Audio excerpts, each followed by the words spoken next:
adults. What are you, 32 now? Okay, so good morning. We'll do a little more official welcome than this in a moment, but first, let's start as we usually do with some nice music. This is good morning, everybody joining us on social media. So if you're with us on Facebook Live or on YouTube or whatever you may be doing, either live now or later on when we send out links, welcome to you as well. So let's listen to Meditation on River of Dreams, written by Billy Joel. When you're 75 and you sell out numerous performances at Radio City, Madison Square Gardens, sorry. So meditation on River of, I'm so choked up with Billy. Meditation on River of Dreams, written by Billy Joel, and arranged by Craig Coyle, who will perform it now.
Well, that was beautiful. That was Meditation on River of Dreams, arranged by Craig. But the actual song, The River of Dreams by Billy Joel, will be sung by Craig in a few minutes. But first, um, happy Mother's Day to everybody who is a mother, and happy Mother's Day to everybody who has a mother. Mother's Day, right?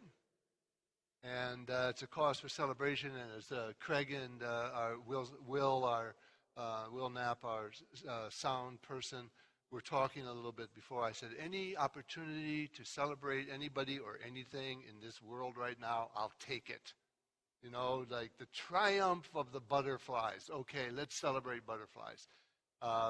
We have an opportunity, and I think really in the Christian faith tradition, responsibility to look for the goodness in all things. So the darker the world gets, the more the people of faith are called upon to be beacons of light. So, if you're with us on social media and you don't know some of these persons, just bear with us for a second, because usually I don't do extended welcomes and tributes to individuals. But we do have Joe and Jan Bradley with us, and they are retired and retiring from the food pantry after how many years? 15 years. Yep. And the Bermans were involved with the food pantry for many years before, and the Bermans are with us also today. So thank you for all your years of service to the church and the food pantry. And let's see.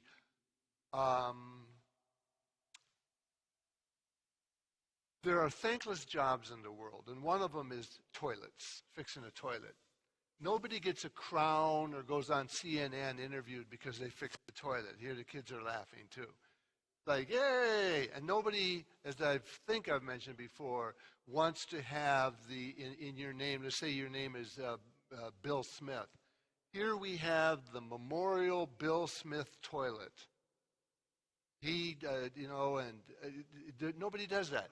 And so it's a thankless job in a way. So when you undertake, as we did recently, we meaning as a church, a $200,000 necessary and environmentally astute thing to do. We paid more than if we had sort of shorted it a little bit, we could have done something else, which is connecting to the sewer. And we did $200,000 worth of work recently.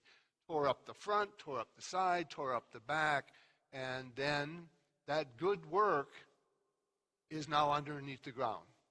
So you can't point to it and say, look at our beautiful sewer pipes.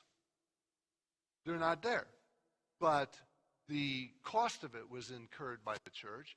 And also, I want to single out one person in particular, because there were other people, the Board of Trustees, Titus, but I want to single out Rick Disney for being here morning, noon, and night, over and over again. I would come here early in the morning to do something, and there he was in the back talking to everybody. He knew them all by name. I said, what's going on here? Why are they standing around? Well, they're waiting. What happened? Well, the truck with the dirt on it that's going to fill in the new sewer broke down. So we're waiting for the truck with the dirt that broke down to come in. So these people, well, who's the guy? Well, the guy doing the backhoe, he's very reliable. He's the son of the guy who owns the company. He knew everything about it. And then I would come back. I said, oh, I forgot to photocopy. I'd come back at like 7 at night. There Rick Disney is. He hates it when I do stuff like that, but too bad. You deserve it.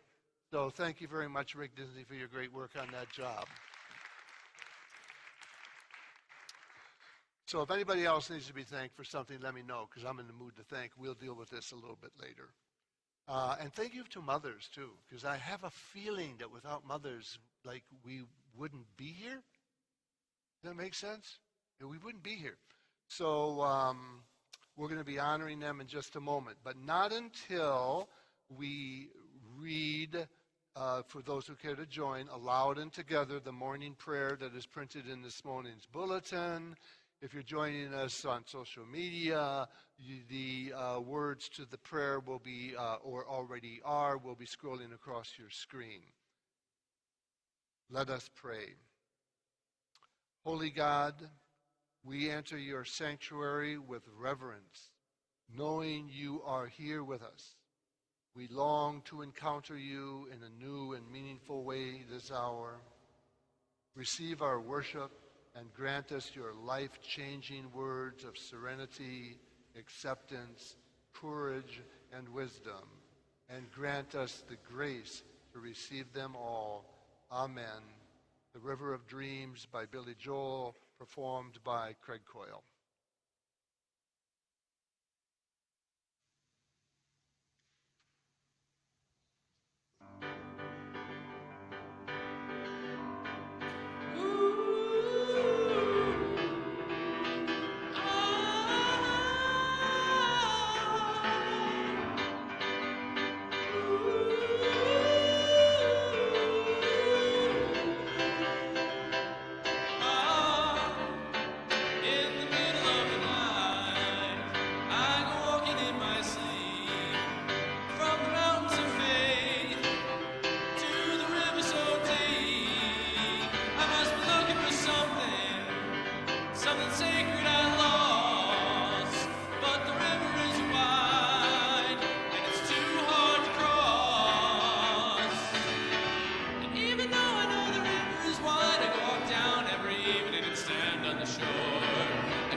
Welcome back, Johnny.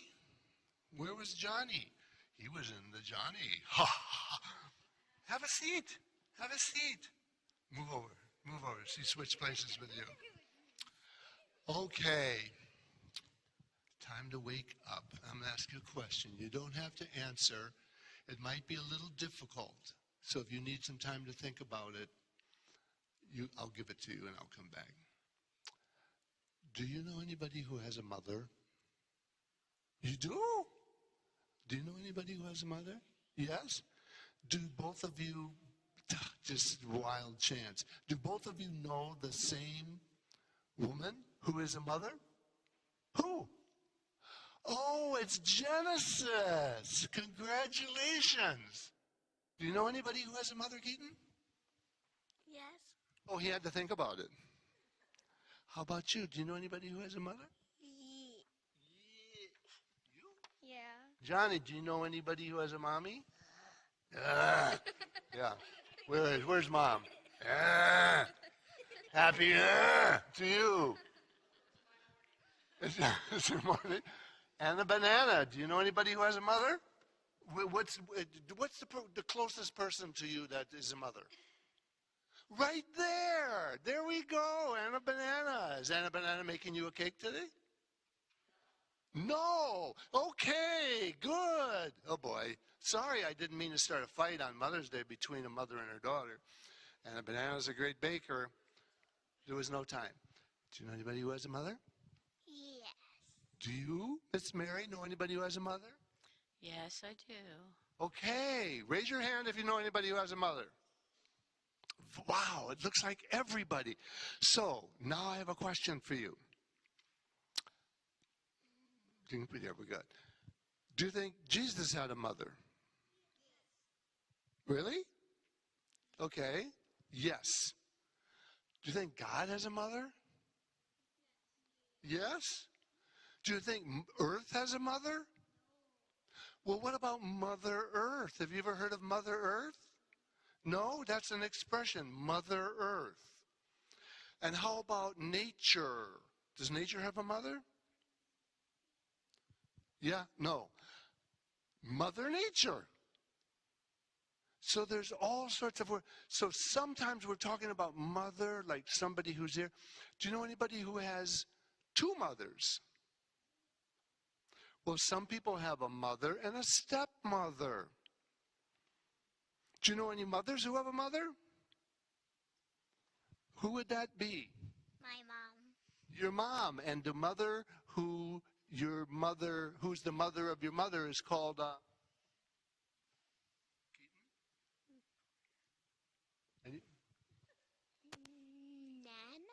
Nana. Yeah, the mother of the mother is called Nana. We knew that. Yes. Or and some people who don't know any better call them grandmothers. And there's great grandmothers and great great grandmothers and great great great great great great great grandmothers. So in a way, mother is a person, but in a way, mother is like a verb, something you do. So there are people who don't have children who are wonderful mothers. Doesn't it make sense? Yeah. You know why? Because if mothering is something you do and you don't have children, then you can do something like be good to the children of the church.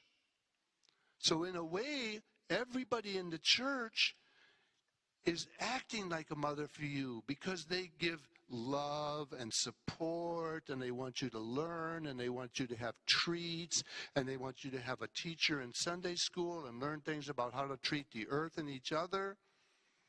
So we're celebrating, and Jesus referred to God as a mother. And Jesus talked about himself as a mother. Like a mother hen, I will gather you under my wings. Wow. Jesus, a lot of people think of him as a guy with a beard, refers to himself as a mother hen. Isn't that interesting?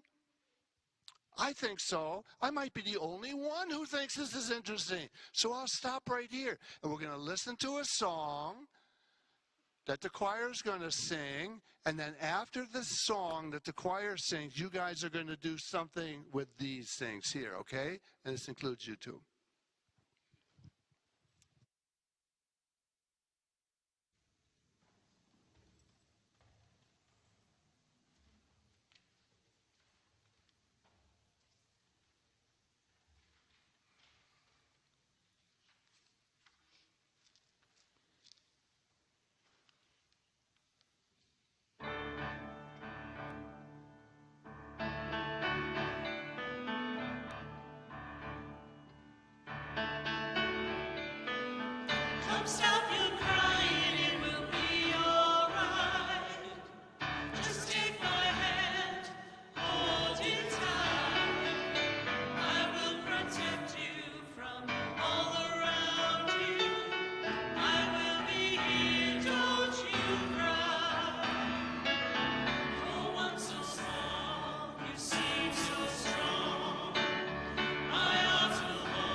Okay, now I want you kids to come up here and stand up here, okay? Just go up on and somebody watch Johnny, just in case. Okay, good. Just come over here and then stand in this area here.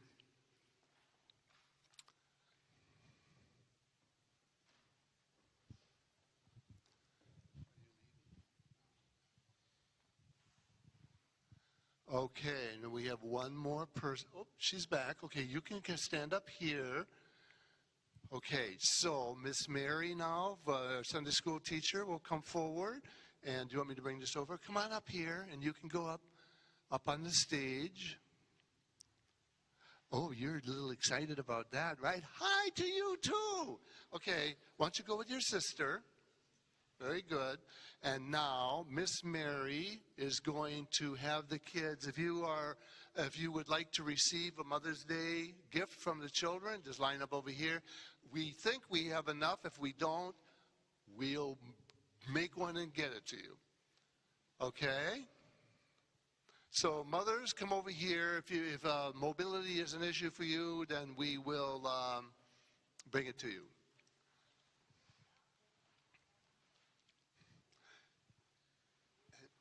And don't worry, your kids will give yours to you. Get this out. Ready? Okay, here we go. Do you want to hold the mic or no? Do you need a mic or no? You don't need a mic. Okay, you don't have to go anywhere. Here's what you do. You stay right here. And so now the mothers will, hi, how you doing? The mothers will come forward. Why don't we, let's okay, so then you will be able to give one to your mother if you want, okay? Don't let her get too close to the edge of the stage, okay? Okay, Miss Mary, you got a couple more over here. So now, are you ready, Miss Mary? Okay, so mothers one at a time can come forward, or two in this instance, come forward here and receive a gift from the children of the Sunday school in honor of you as a mother. Just go ahead. Say Happy Mother's Day.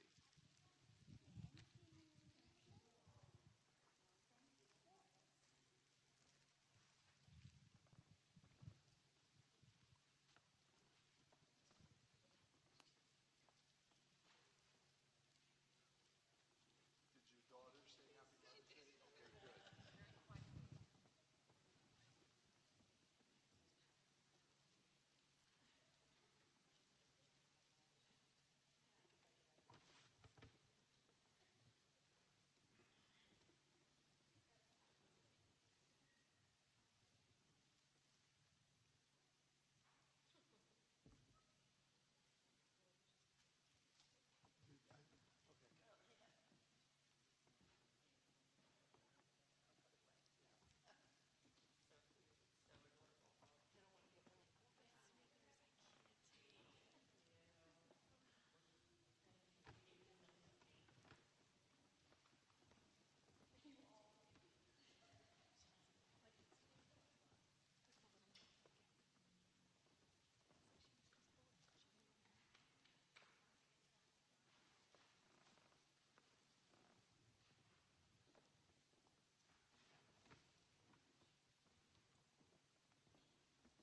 Okay,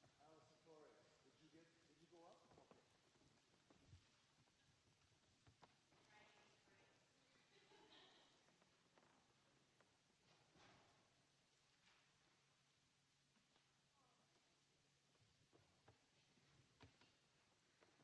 Okay, now if anybody knows a mother who's not willing to stand up here and get one, or if there's somebody who do we have any left? We have a couple left over, Mary. Well, you can come forward and receive one on behalf of somebody else and deliver that to them, for example. Okay, so your mother's not feeling well and she's sitting there, so you can come forward. There we go. Okay. Genesis, come up here for your son.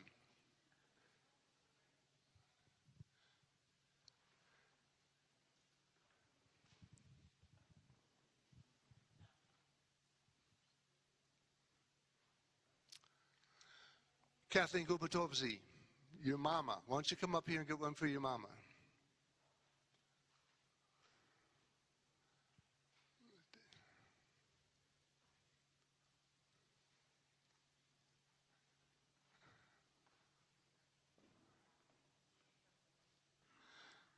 Her mom. Well, give it back to her. Okay, she's going to keep it. Okay. Oh, it goes with the cake. Okay. Okay, so we have a couple left over. If anybody can think of something that they want, maybe even a spouse or something that you would want to give one to.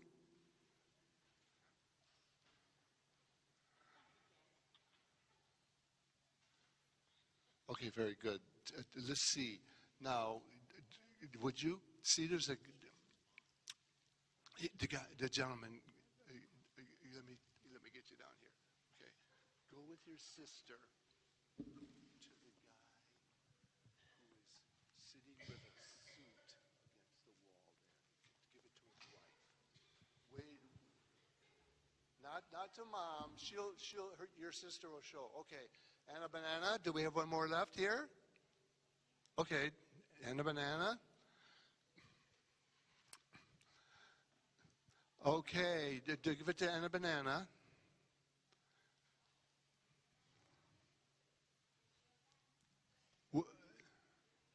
Okay, I think we're out. Okay, we got through that. I mean, congratulations. Thank you for being so nice, not only to your mothers, but to all the mothers in the world. And we could all use some support, right? Beautiful. Beautiful for you guys. So thank you very much. And Miss Mary, are you going to take them out to the Sunday school now? Okay. You guys can go with Mary and the kids if you want. And, you know, you've been here before.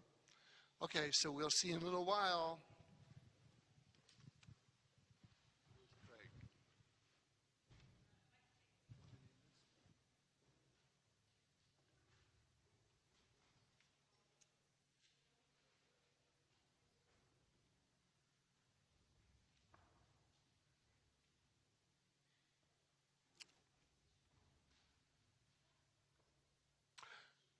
Okay, so we're beginning this is the first of a 3-week series on the Serenity Prayer.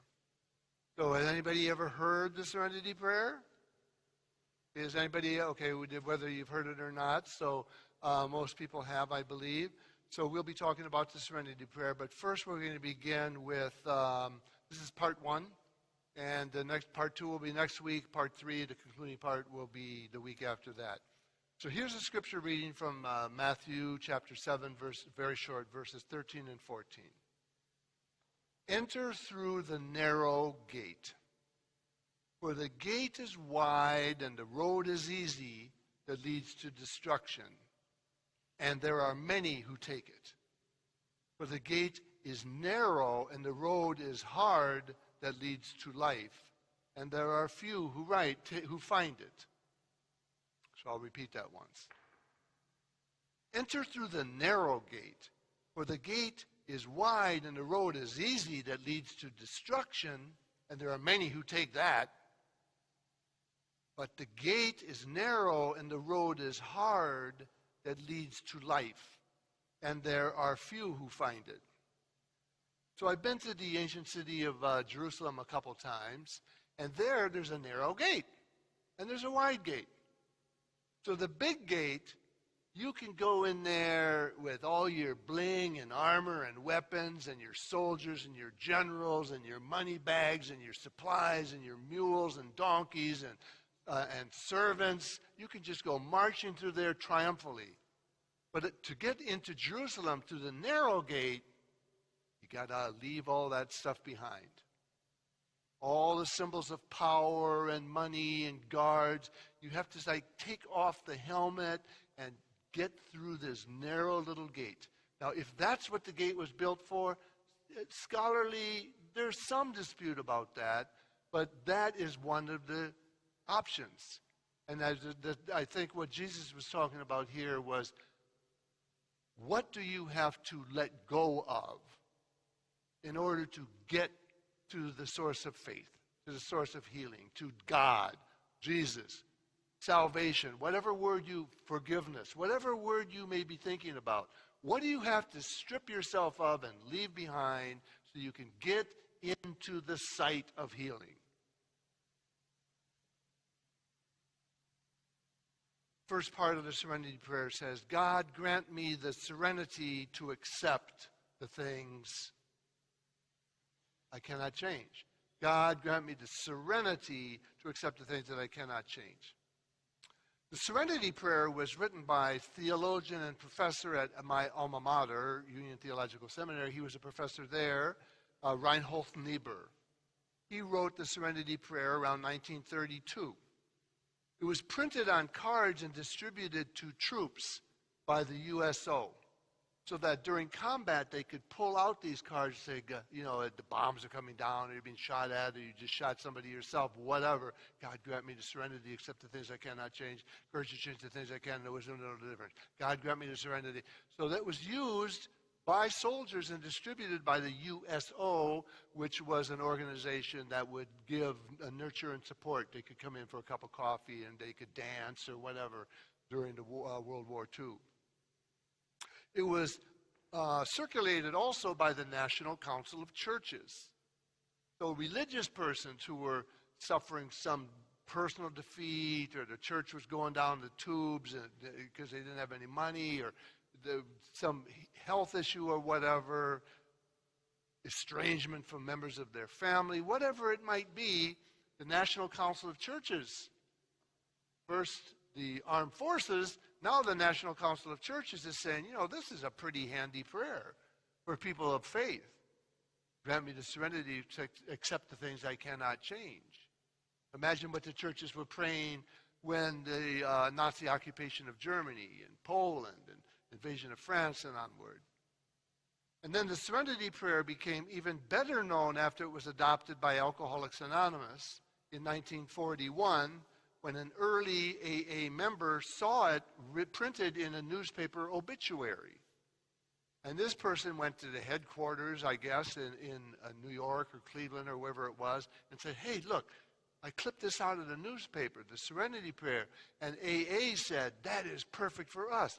So the religious persons, the military persons, the persons in recovery from alcoholism are all saying, this prayer really speaks to us. So it is a prayer. And what is the Serenity Prayer about?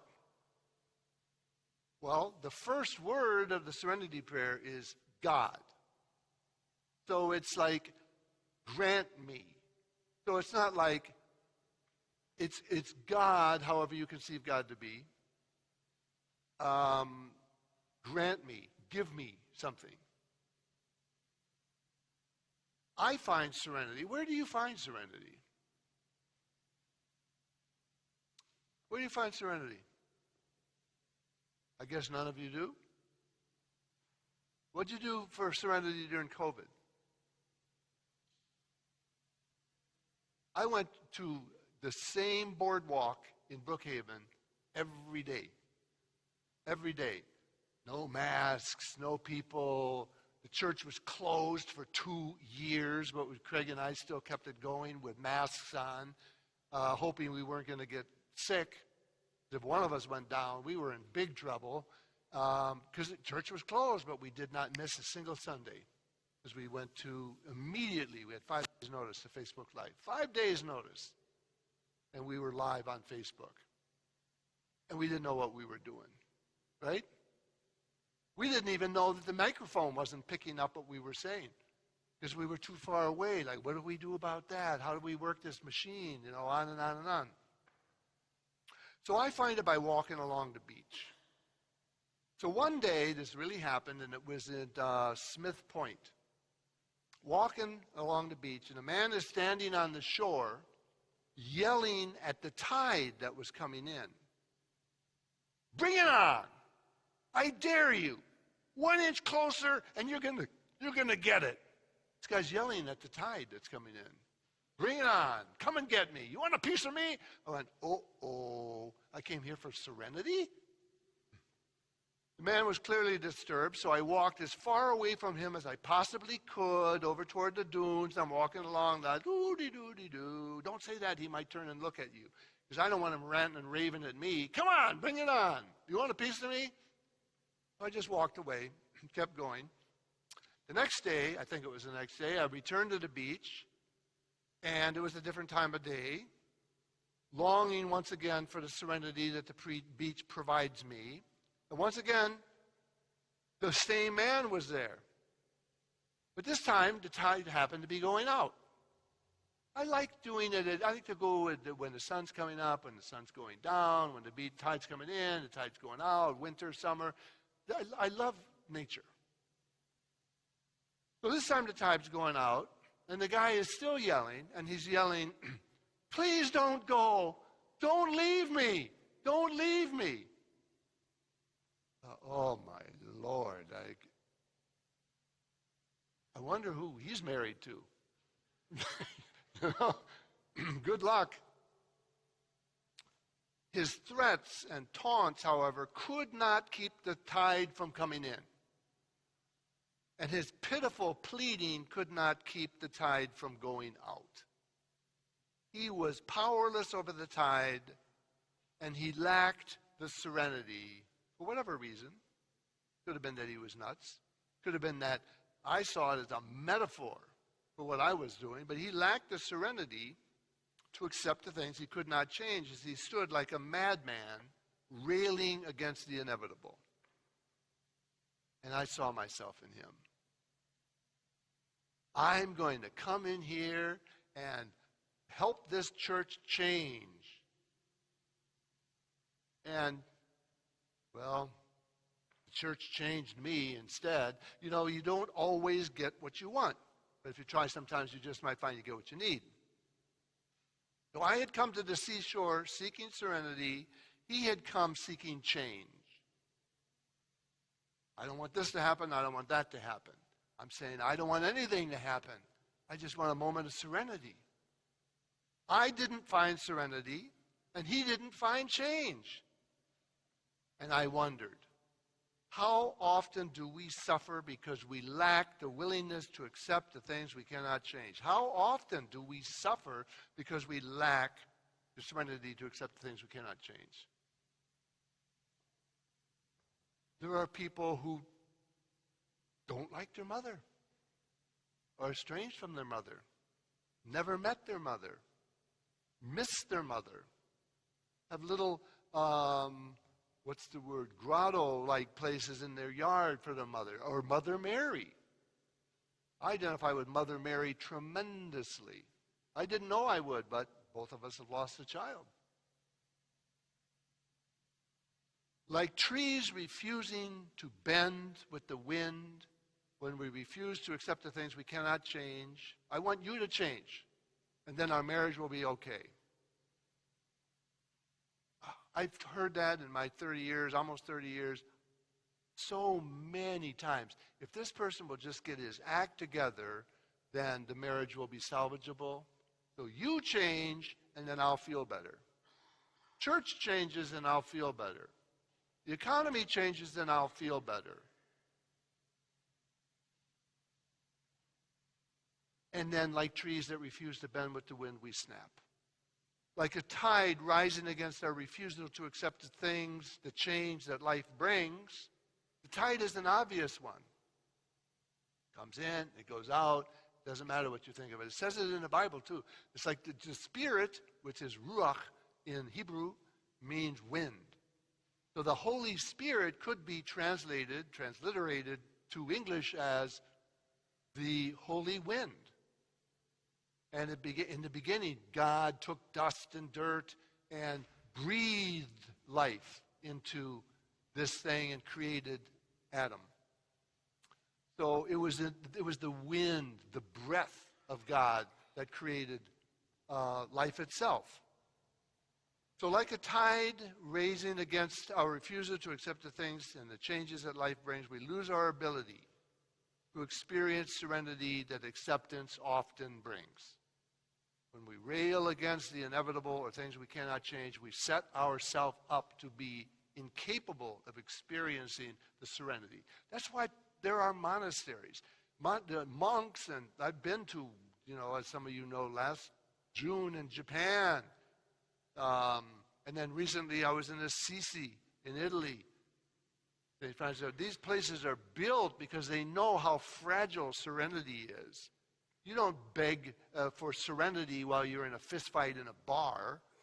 You've got to go to some place where serenity is acceptable, where the situation, the environment, the attitude, the people, the company, the music, the frankincense, or whatever sets you up, the yoga position, where you can accept the serenity, where you can have it available to you to make use of it, or you're wasting your time in a lot of respects.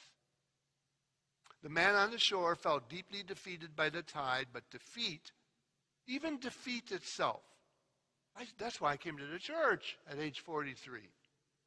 Age 34, actually, and then ordained at 43. It's like, where do you go to experience transformation? Because all the talking and the writing and the thinking and the moving and the buying and the seducing and the bribing and the cheating and the lying and all of it doesn't, everybody seems to be being basically the same. Where is transformation? I don't want to be improved. I want to be rebuilt, transformed, because I had maxed out on myself. Everything I could think, everything I could write, everything I could do, everything I could eat, change into diet, do this, do that, move. I was still myself. And a lot of myself I didn't like. It wasn't acceptable. It wasn't enough. I felt that yearning. I need to be transformed. And then I heard about church. Somebody said, you should check out a church. Check out a what? And I did. Defeat, rightly accepted, need not be defeat at all. That's the transformation. Even defeat, named after Dwight Eisenhower, military family. We don't do defeat very well. Even defeat need not be defeat at all. In not getting the power and control we want, we may gain access to the acceptance we need. I should try it in here sometime, but I had a tug of war once in my last church down in Florida. And I had a husband and wife. And she was on one end of this rope and he was on the other, and they were doing a tug of war. And then I had said to her, whispered into her ear before it began, and he didn't know it. So at one point during this tug of war, she let go of the rope. And he sort of stumbled backward a little bit and recovered. It was over. It was over. Doesn't matter what you think about it. Doesn't matter who was winning. Doesn't matter that he had more muscle mass than she did. Doesn't matter. She let go of the tightrope, of the tug of war rope, and it was over. She refused to be in that realm of combat, of tension, that tightrope in marriages or in any relationship, even a relationship between a congregation and a pastor. These balancing acts. Who's got the power? Who's going to win? One person says, I'm not doing this anymore. It's over. It has to be redefined. We can lessen the impact of fooling ourselves through acceptance. We can realize we do not need to run away or try to overcome adversity by doing personal power plays that sometimes create even worse obstacles than the ones we're trying to tear down. So by me overpowering you, I might win the argument, but I might look like a fool to everybody around who is saying, like, wow, that's really not how I would have handled that conflict. So I've won the battle, lost the war. You know where she's going? First door on the right. I think so. We can begin through acceptance to realize the blessing of the Serenity Prayer by accepting, not battling or denying our present circumstances as they are. Nobody's listening to me. Everybody's watching her go to the bathroom. Johnny went to the Johnny over there, and everybody goes, oh, somebody's going to the bathroom. This is fascinating. I'm accepting that she has to go to the bathroom. Thank God she doesn't know we're talking about her. Please don't let her know. Okay.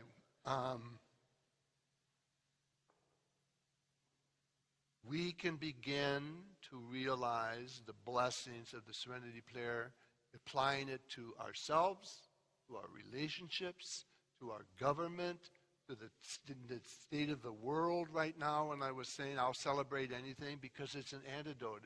I will not accept that what the world tells me about the world needs to define what I feel about it. I will choose for myself. You say the world's going to hell in a handbasket, I'll think about it. But I might look for evidence and pockets of places where that's not true. Why should I accept that if I can change it? But that's next week. So, if we practice accepting as opposed to battling or denying our present circumstances as they are, serenity, by accepting ourselves as we are, not necessarily as we wish we were or hope to be. I will die having to accept or choosing to accept that I'm still not the person that I have been trying to be. Some things about me I will never get rid of. And I just realized after doing so much work that that's true, and I said, okay, I'll accept me as me. Not as some vision I had in seminary, everybody has these grand visions of who they are and what they're going to do in their churches, and they come out like hot and ready to go, and then they come into churches, and pretty soon it changes. Like, oh, that's not the vision I had. Okay, well, maybe that's not the vision you were handed. Our food pantry. We're going to have a collaboration with another food pantry. We'll talk about that next week. But there it is. It's okay. So it's not working presently. Why don't we let it change? Let it change. Accept the change. By accepting ourselves as we are and by accepting others as they are. Accepting people for as they are, not as we think they should be. It is by embracing humility that we learn to accept our weaknesses, accept our unrealistic expectations, accept our unreasonable demands. I had no idea I had really ridiculously idealistic expectations until I ran head-on into the opposition.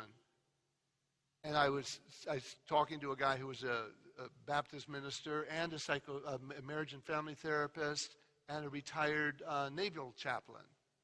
And he said, Dwight, you expect everybody to be performing and functioning at a certain level where you are right now.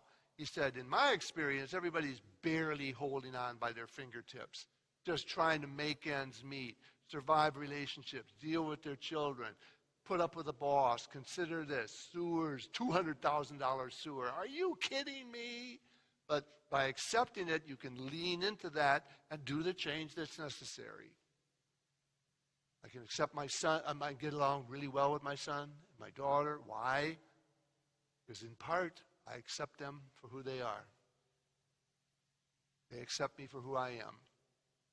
And it dramatically improves. When I stop trying to shape my son into what I thought he should be, which is kind of a parent role, and figuring out that, how do you mitigate that role?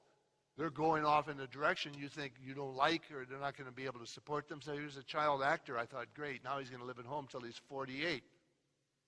Then he just changed. Makes more money than I do. It's like, why are you trying to make it, why? Why?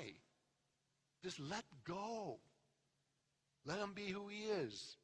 It's by embracing humility that we learn to accept our own weaknesses, our own unrealistic expectations and demands on people. It's by acceptance that new strengths are developed and discovered. Acceptance of people, places, and things that we cannot change may feel like defeat. I didn't get my way. They're still doing this behavior. But acceptance becomes the foundation upon which sustainable change can be built. People do change in situations over which they have no power or control. They can change by leaving it, or they can change by adjusting their own expectations about what's going to happen, getting better personal boundaries, finding other ways to get some of those things. You know, I don't know if anybody has ever done this, but as a young man, I wanted to find a woman who could be my all, my everything. Oh, my Lord, that was a disaster. You know, either immediately or eventually. Like, wait a minute, I thought that was God's role. You know, I thought that was God's role. And you want a woman who will be compassionate but strong and this and that and be able to listen to you and you know, like da, da, da, da, da. And I ended up with somebody who were they had their strengths and weaknesses. And I thought maybe that's why I should go to a church, because I'm expecting in human behavior, in human change that I can't accomplish myself, but you should, and then I'll be happy. Like, who's nuts here? You know, just change myself. And then the relationship changes. Stop, you know, I raised my son alone. Stop being scared. Stop trying to push him around. Stop being an overlord of him. He's of the same stock as you. You're his dad. Both of you would rather be shot than to give in. And I thought, I can't sustain that conflict. And I'm not winning. So I let him be who he was, and all of a sudden, the relationship changed. It was beautiful. Mind you that the serenity prayer does not say, I will grant me the serenity to accept the things I cannot change. It says, God grant me the serenity. God grant me the serenity. The serenity prayer is a prayer, not a self-help mantra. It's a petition to God to do for us what we cannot do for ourselves. In accepting what we cannot do, we create an opening where God can gain access to our soul and do for us what we cannot do for ourselves. Acceptance is the opposite of control, rebellion, and the force of will. No matter what I think or feel, no matter what I do or don't do, whether I'm present or not, the tide is going to come in, and the tide is going to go out. And I can rail against the evil empire. I can rail against the people who just don't understand me, against the people who did it again, whatever it is. The government that let me down. I can do all of that, and I might be right. But I might be winning a battle and losing a war. What most of us know as a serenity prayer, God grant me the serenity to accept the things I cannot change. That's this week. Next week, and courage to change the things I can. And then the third week, and the wisdom to know the difference. It's amazingly powerful, but that's only the beginning of the serenity prayer that Reinhold Niebuhr wrote. And he loved it that people were ripping them off right and left and acting. AA acts like they wrote it, like it's their thing. Hey, here's our prayer. And then the USO, nobody ever said, this is written by Reinhold Niebuhr. Number one, who can say Reinhold Niebuhr when they see it in print as a German name? And like, oh, this is ours, we'll just take it. And people are saying, this group, this is copyright violation. He said, yeah, let them have it. It's a prayer. If it helps them, it's theirs. So just the beginning of that is the serenity prayer as we know it. But I want to read in conclusion here today the entirety of the serenity prayer as written by Reinhold Niebuhr in, I believe, 1932. God grant me the serenity to accept the things I cannot change, courage to change the things I can, and the wisdom to know the difference. And the prayer continues, living one day at a time, enjoying one moment at a time, accepting hardships as the pathway to peace, taking, as he did, this sinful world as it is, not as I would have it, trusting that God will make all things right if I surrender to God's will, so that I may be reasonably happy in this life and supremely happy with God forever in the next life.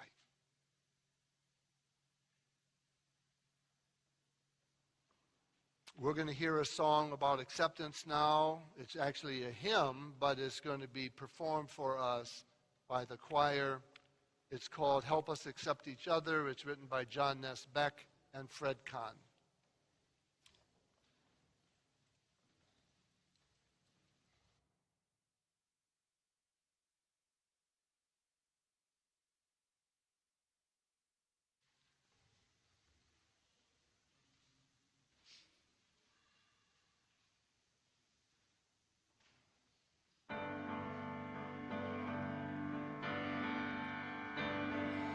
Help us accept each other as Christ accepted us.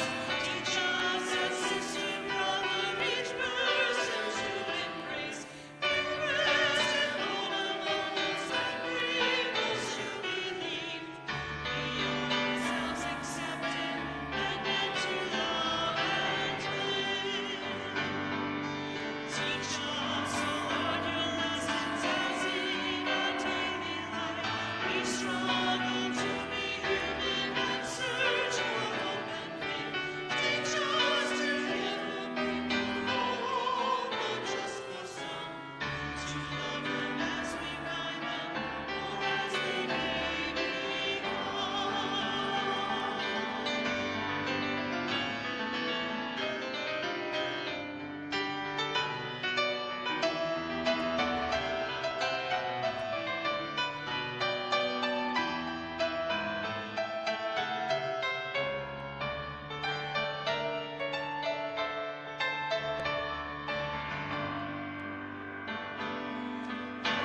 For today's encounters with all who are in need, who hunger for acceptance, for righteousness and bread. Renew us for seeing the plans for holding on. Renew us with your spirit, Lord, free us, make us one.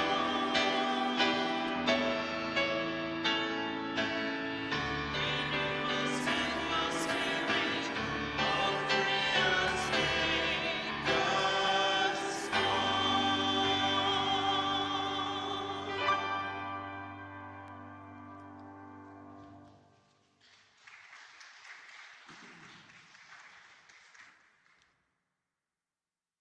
The ushers are now coming forward. Your financial gifts will now be gratefully received. If you are unable for whatever reason to contribute at this time, know that your presence alone is a great gift to us. If you're joining us on social media, when the service is over, if you go into our website, churchonmainstreet.org, in the opening top right-hand corner of the opening page is a donate button. It'll take you directly to a secure YouTube link, or you can mail a contribution in. We're trying to pay for our sewer here. Okay, so we're trying to figure out how not to do a Lord's Prayer while people are collecting money. Personally, it doesn't bother me. This is a gift. People are giving gifts. This is not like doing a drug deal on a street corner, right? So I invite us, as this is going on here, we did have a solution, which is to have a third person, but that third person called out for this morning. So our faith tradition tells us that Jesus himself taught the original disciples a prayer that we call the Serenity prayer. The Lord's Prayer. And using whatever words with which you may be most familiar, sins, trespasses, debts, whatever it may be. For those who care to join, let us now, oh, good, the money scandal is over. Let us now pray aloud and together the Lord's Prayer.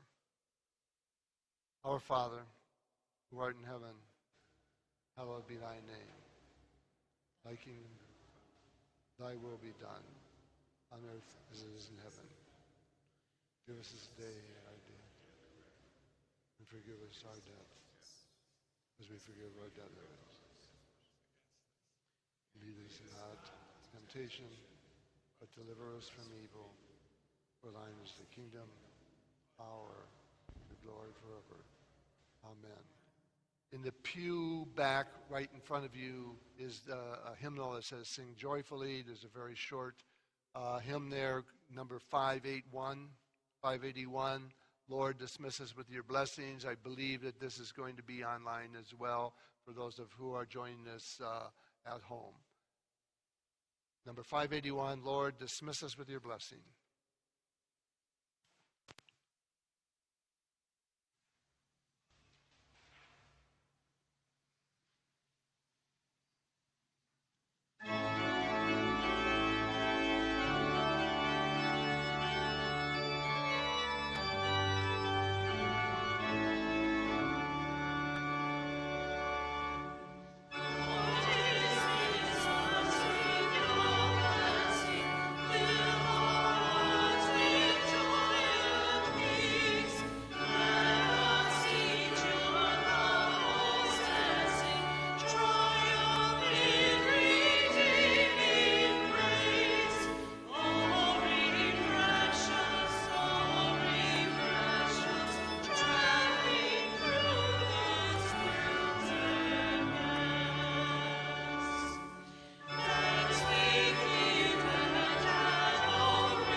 You may be seated to receive the benediction, listen to a brief postlude, and then go off to bottomless mimosas or whatever you have in store for each other.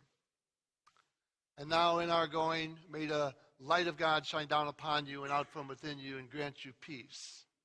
And God grant you the serenity to accept the things you cannot change, courage to change the things you can, and the wisdom to know the difference. Amen.